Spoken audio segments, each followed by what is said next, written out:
Okay, so here you are back with the church guy and the addict. I'm Don and I'm the church guy. I'm Danny and I'm the addict. Now, Danny, since you and I last met, since the last video we did wasn't that long ago, we just decided to take a little time out and come back right away. Because remember, we were going to talk about routine. Right. But there's a couple of other things, because you and I had a conversation on the telephone when you were having your smoke there a few minutes ago. And Telling all my habits. a few other things came up that I think we should talk about. Okay. Well, I didn't realize you had lived with somebody for 4 years after you left Brock Cottage. Right. So how long were you in the cottage for? I was in the cottage exactly 1 year and 2 days, but who's counting? So you do your 1 year, 2 days. Did you do detox before you went into the cottage, or you went straight to the Oh cottage? yeah. You did a detox. Yeah. I did detox and then I went into a treatment center in Toronto. And as I shared earlier, I was never clean in that detox in Toronto, or that treatment center in Toronto, sorry. And then I went to the cottage. Was it Toronto a 30-day? Yes, yes. And those of us in recovery call those spin dries, So for 30 days, you get quote unquote healthy, and then you get back out and you think, oh, I feel great. I can drink or I can drug, and, because basically all it does is get you healthy. But I needed long-term recovery, not just sobriety, but recovery, learning the program, learning the steps, learning a new way of living, and having a routine in my life that was healthy. So when you did the 30 days, did you know you were going to go somewhere else for a longer period of time? Yes, I did. Yeah. I did. I didn't know it at that time when I walked in on the first day of those 30 days, but while I was there, it was my third time at this one particular treatment center. And, and I was doing it for all the wrong reasons, really. Yeah. And, but by the time my 30 days was up, I wanted to live. And I remember my belly button birthday was during that time I was in this treatment center. And I remember I was chairing a meeting and I was hired in a kite at a treatment center. Wow. And that's the way I lived my life. It was just, what can I get away with? What can I get away with? What can I get away with? And so getting back to this, you came down and did Brock Cottage in Brockville. Right. And you had the year and 2 days. And then you went and lived with somebody in their home, which was exactly the big conversation we had on the last video. Right, right. The very thing that you discourage people from doing, right. You did. Right. You went and lived with somebody. But you got to remember a couple of things here. These are a couple of factors. First off, whenever you're in any kind of treatment, you have to have an exit plan. So what's my life going to look like once I leave this facility? Because remember, we have that invisible fence. Whether you're in jail or in treatment, whatever, you live by a certain code. And it actually was a minister that I was going to be moving in with, that he was my fellow coworker as well. He had known me for almost that full year, but as a coworker was from January to August, which makes it 8 months. So he got to see me for 8 months. And during that time, may I add, I'd never cut grass in my life. I was 36 years old. I'd never cut grass. And he had this huge property. He had 96 acres of land. And I would say probably about an acre and a half I cut on a riding mower. And I thought, oh my God, he's paying me to do this? It's like I felt like I was on a little go-kart. It was great, But anyway, my point is, he saw that I was serious about getting well. He saw that I was doing the work that needed to be done to remain not only clean and sober, but a man living in recovery. He witnessed my growth from a real potty mouth to a man who is trying to change his vocabulary, trying to, I remember he said he started a charity, and a long story short, he said that every time you swore, you would have to put 50 cents into this jar for his charity. Hmm. And my exact words were, fuck that. I'm going to be broke by the time this week is over. Right. So, And that's the other thing we talked about on the phone call a few minutes ago too, Danny, was this whole idea of your potty mouth. right. And you what was it you said that you're trying by sort of controlling your language, the cursing shows that you're making progress, or what was it you said to me? I can't remember. Yeah, well, I'm a work in progress. I'm a day at a time guy. I have a few 24 hours under my belt, but I have to talk like I'm in recovery. I have to talk as a Christian man. I have to talk, you know, So I think what you said was that it shows that there's been a change in your life. exactly, exactly. And I find that when I'm comfortable with someone, there's no filter, and I got to work on that. Even when I am comfortable with someone, to have that filter still. Yes, because recovery is not a one day everything is perfect and I'm the man that I want to be and that my fellows expect me to be and my sponsor, my those who love me expect to be. I'm human, like when I got a nail and a hammer and I hit my thumb, the first thing out of my mouth is the F-bomb, because I made a mistake or my thumb hurts or whatever. But it's trying to change that. So the Trying to, other the other thing then we were talking about is you going to live with somebody for 4 years. I guess the difference there is that you had already spent 1 year in a treatment center. correct. So And now, different from your cousin going and living with you for a month, or the fellow that came and lived with us for a month. They hadn't right, been through a treatment center and then coming into our home with a year under your belt, so to speak. exactly. And the other part to that too is he was my fellow coworker for 8 months. So we saw that I was there at work on time. I was Yeah, there every day. I was doing the best I could for not only my recovery, but other people's recovery, because yeah, the church I worked at was kind of like an open door where a lot of people who were struggling with addictions would come in yeah, and they wouldn't see the ministers. They want to see me, yeah, and that helped me stay sober. And the church people call that ministry. We're ministering to people. And yeah. in AA, we call that 12 stepping. We're helping someone get clean and sober. So, however way you want to look at it, and whatever way you want to call it, it helped me stay sober and clean, and it helped others who were in the community. And that's what a church is supposed to do: is have an open door policy to help those who are struggling with addictions or other life issues. Yeah, so church people call it ministering it, and addicts call it 12 stepping. That's right. It's interesting.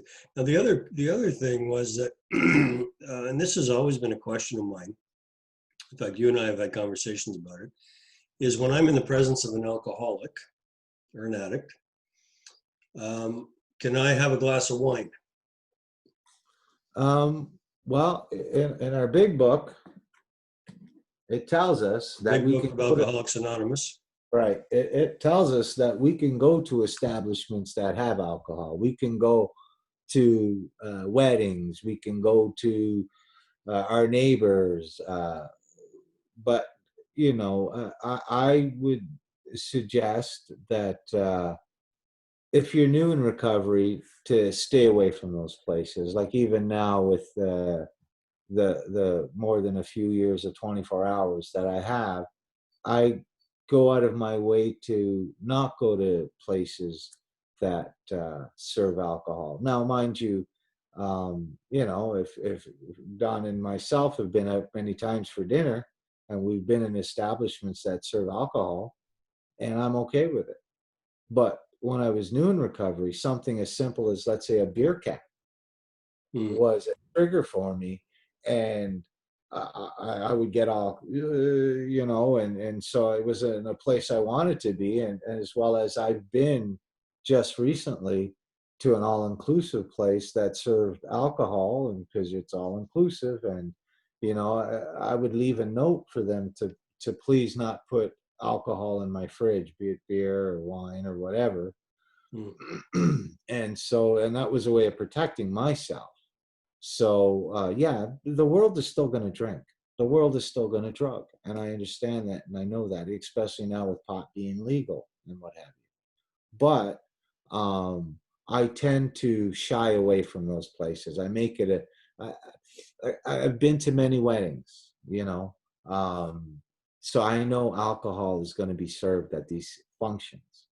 But if my spirituality is topped up, as well as if I have an exit plan, that if I feel uncomfortable Mm. while I'm there, or Bernadette's work Christmas party, uh, people were just hammered, is the only way I can word it. And I was feeling very anxious, and I wanted to leave. And I Mm. made that known to Bernadette. And it's okay for me to say, I got to go, and let's go, and we can go. Yeah. So, it's good to have a plan. It's good to shy away from these places. Like my neighbors had beautiful pool parties, but they're drinking pool parties, and they kept over and over, Danny, come on, you got to come, bring your wife, blah, blah, blah, blah. And then finally one day I just said to them, I got something to say to you.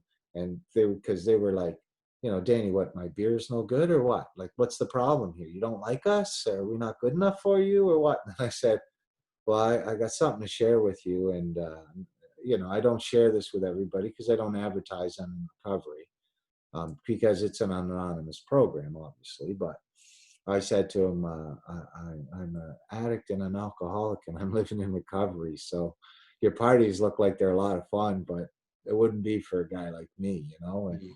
once he understood that it had nothing to do with them personally, it had to do with me, Yeah. that I have no off button. Once I get started, I get going. And, I've worked so hard to live a day at a time, by the grace of God, added days and years and months and what have you, Yeah. that this is a great way of living. And without being clean and sober, I wouldn't have the blessings that God has provided me with, a home and cars and Yeah. bikes and whatever. So, So there's no hard and fast answer then to the question.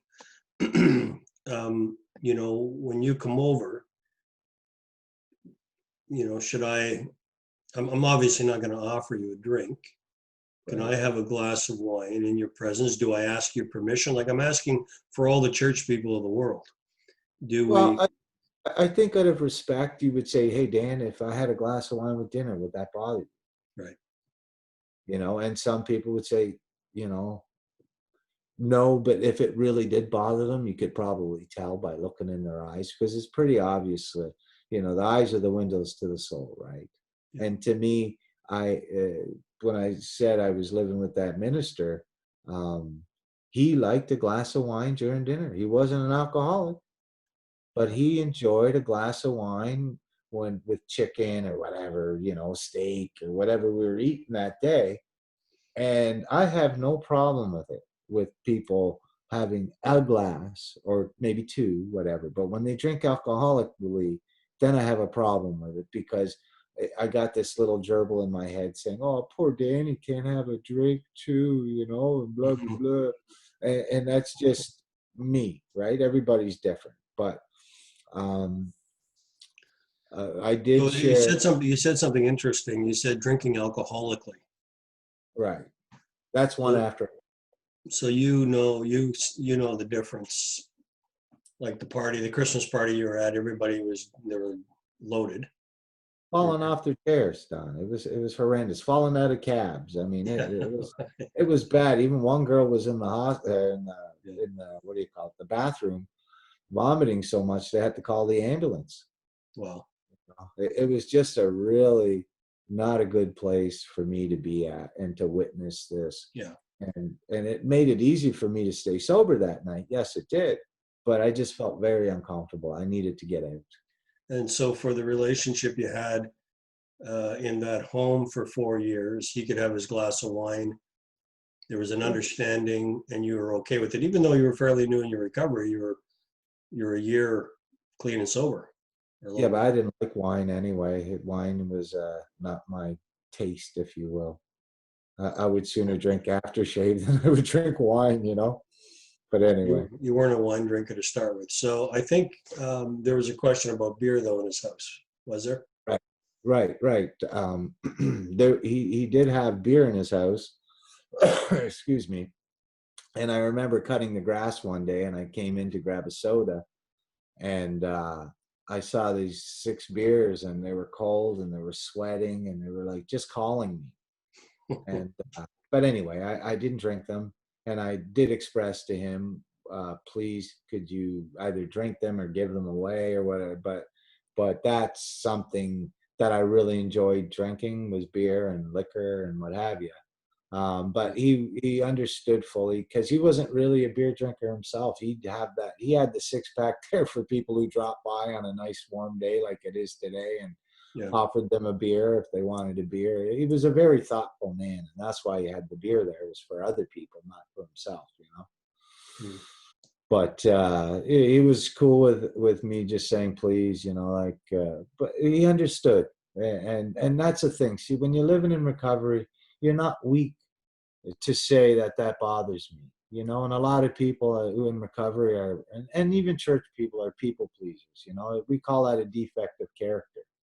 And I'm okay with saying, you know, that bothered me, you know. And it takes courage to say that, you know. Or even if someone treats you poorly, it takes courage to say, you know what, the way you treated me the other night, that wasn't right, you know, or whatever, you know what I mean. And that's things I've learned, tools I've learned in recovery, you know, is that it's okay to say what you feel, Yeah. whether good or bad, you know. So it's, as we have these conversations, Danny, I mean, the idea is for me to express, my questions, my challenges that I've had or could have in the future when dealing with alcoholics and addicts from the church guy's point of view. And the church guy is basically just the helper, the guy who's trying to help somebody in their life. Uh, Right. and and you as an addict, have a greater insight into the whole lifestyle, the triggers, the do's and don'ts of living your life of sobriety. But what I hear from you a lot is that there's not always a pat answer. No, So it depends on the circumstance, depends on the situation, depends on the person. Would you say exactly. that's accurate? More than accurate, yes. Everybody's different. Everyone's unique, you know. Yeah. That's why they have 53 flavors of ice cream. You know, everybody likes something different, right? I mean, so we actually have to use our brain in this whole process. Right. And Common sense, discernment. yeah, that's exactly it, you know. And you know, once you get to know someone, you start getting to know them, right? You know, Yeah. and you start to understand them, right? Yeah, it's just everybody's different, you know. Like I had a fellow say to me, you know, I had a friend in my house who was drinking, and I had no problems with it. And then a month later, he got drunk, and I said, "Well, what happened?" He goes, "Well, to be honest with you, it did bother me. I felt sorry for myself that I couldn't drink, and he could." Right. You know, so it's that there's a word called mendacity, and it's the ability to believe your own BS, What's is the what word, that Danny? called, mendacity. And I learned Mendacity. that. Yeah, so it's like, for instance, I'll use a perfect example. I'm drinking alcoholically, but I'm going to say, yeah, it's Don's birthday. I'm going to stop at the bar for 1 beer, and then I'm going to go home to my wife and kids and have dinner. And so you really believe that you can do that, right? That you can go to to Don's birthday party at so and so bar and have 1 beer and leave. Well, you have one, and then you're looking at the time. You're supposed to be home at 6:30, and you say, "Well, it's only 6:15. I'll have two." And then it's like, "Well, you know what? I'm having such a good time here. I'll be a half hour late." And before you know it, you're closing the place down. You've had copious amounts of beer, and you're in the doghouse anyway because you're late for dinner, so you might as well just come home at 2 or 3 in the morning because you're in trouble anyway, you know. Mm. but it's that word mendacity. So when I walked into that bar, I really believed that I could have one beer and go home. Hmm. You know, so you believe in your own lies to yourself, to your So that's mind. lying to yourself. Yeah, mendacity is a word that I learned in recovery. Hmm. There's actually another. It's a big subject probably that we'll have to address again in the future. But when you talked about your cousin living with you and the day that he was going home, he lied about locking up the house, and you Right. caught him in a lie, and you immediately knew that he wasn't ready to face the world, so to speak. Right. Why was that?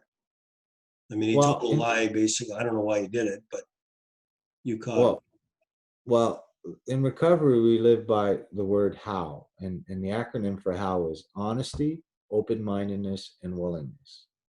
And when you can see a fellow or a woman in recovery living by how, honesty, open-mindedness, and willingness, once again, then you can gauge where they're at. You know what I mean? Hmm. So if right away they're lying, well, they're not being honest. If they're not saying how they're feeling, they're not being honest. If you open-mindedness basically means that if I share something with you, and for instance, let's say relationships in early recovery, and you don't agree with it, but if you look at life like a library and you take that book and you put it on the top saying, I don't agree with it, but I'm going to keep it in my book of knowledge, if you will. Hmm. And then you go to meetings and you see two new people hook up together. One ends up getting drunk, and so the other one joins them because misery loves company. Then that makes sense. So then you take that book of knowledge and then you put it in your library, if you will, and you say, now I understand why he said don't have a relationship in early recovery, you Hmm. know. And willingness. What are you willing to do to stay well? Now that we're doing Zoom meetings, and us alcoholics are very crafty people. So yeah, meetings we can't meet in person, but like this Zoom, we can have online meetings. So I'm working with 4 or 5 people right now who are struggling to stay sober, and I go to a beginners meeting uh, that's based in my hometown of Toronto, and it's a beautiful, educational, honest meeting, and it's run pretty much by people with a year or less, but there's people who have a lot of sobriety as well. And it's a beautiful meeting, and I tell all of them to check this meeting out. And I'm there. I work shift work, so I'm there whenever I can attend these meetings, and none of these people are ever there, but yet they're always calling saying, oh, I'm struggling, but they're not willing to Hmm. take the hour to go to a Zoom meeting that I suggested to them that would be more than beneficial to them, but they're not willing to do that. And then Right. they're wondering why they're drunk today. Right. So if it's like me wanting a paycheck, but I'm not willing to go to work to get it, Hmm. well, I'm not going to get a paycheck. It's that simple. So as soon as your cousin lied to you, you knew that he wasn't ready for recovery. And it was just a matter of days before he went back doing his thing, because my house was a 30-day spin dry. And Yeah. we spoke of that. And that's why I suggest to anybody who's going into any kind of recovery, if you're serious about it, they're anywhere from 3 months to a year. And I would suggest the year if you were sick like I was, because I was very sick. Yeah. Okay, Danny. Well, that's great. We're out of time, but it's been great having this time together. And if people have any questions, they can send their questions to thechurchguyandtheaddict@gmail.com. So thanks for another great conversation, Danny. Likewise, Don, you're a great man. See you, brother. God bless. Bye.